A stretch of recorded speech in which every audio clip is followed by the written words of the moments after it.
ঘুমানোর সময় স্ত্রী একটি আমল করলে স্বামীর সকল ঋণ দূর হয়ে যাবে। বর্তমানে কিন্তু অনেক সংসারে এই অশান্তি আছে। স্বামী ঋণে পড়লে স্ত্রীর কিন্তু ঘুম আসে না। স্বামী যদি কষ্টে থাকে স্ত্রীর মনে আনন্দ থাকে না। কিন্তু কিছু স্ত্রী এমন আছে যারা স্বামীর কোনো তোয়াক্কা করে না, স্বামীকে কেমন যেন এমন ব্যবহার করে স্বামীর সাথে, স্বামীকে মানুষ বলেই গণ্য করে না। স্বামী যে বিপদে আছে সেটা নিয়ে সে কোনো কিছু ভাবেই না। সে মনে করে যে আমি শান্তিতে থাকলেই ভালো থাকলাম।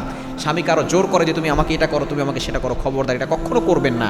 আল্লাহ তাআলা নিজে বলে দিয়েছেন যে 4টা কাজ করে নারীরা জান্নাতি, তার ভিতরে অন্যতম হচ্ছে স্বামীর খেদমত করা। নবী সাল্লাল্লাহু আলাইহি ওয়াসাল্লামের মাধ্যমে আল্লাহ তাআলা জানিয়ে দিয়েছেন। সুতরাং স্ত্রী যারা আছে তারা অবশ্যই স্বামীর খেদমত করবে, এবং যদি তারা ঘুমানোর সময় একটা আমল করতে পারে আল্লাহ পাক রব্বুল আলামিন তাহলে তার স্বামীর ঋণ দূর করে দিবেন। সেটা হচ্ছে ঘুমানোর সময় আল্লাহ পাক রব্বুল আলামিনের গুণবাচক নাম, আল্লাহ পাক রব্বুল আলামিনের গুণবাচক নাম পড়ে আল্লাহ পাক রব্বুল আলামিনের কাছে দোয়া করবে। সেটা কিভাবে আমলটা করবে আমি বলে দিচ্ছি। ঘুমানোর সময় অবশ্যই ওযু করে ঘুমাবেন, কেননা ঘুমানোর সময় যদি কেউ ওযু করে ঘুমায় আল্লাহ পাক রব্বুল আলামিন তার জন্য একজন ফেরেশতা নিযুক্ত করে দেন।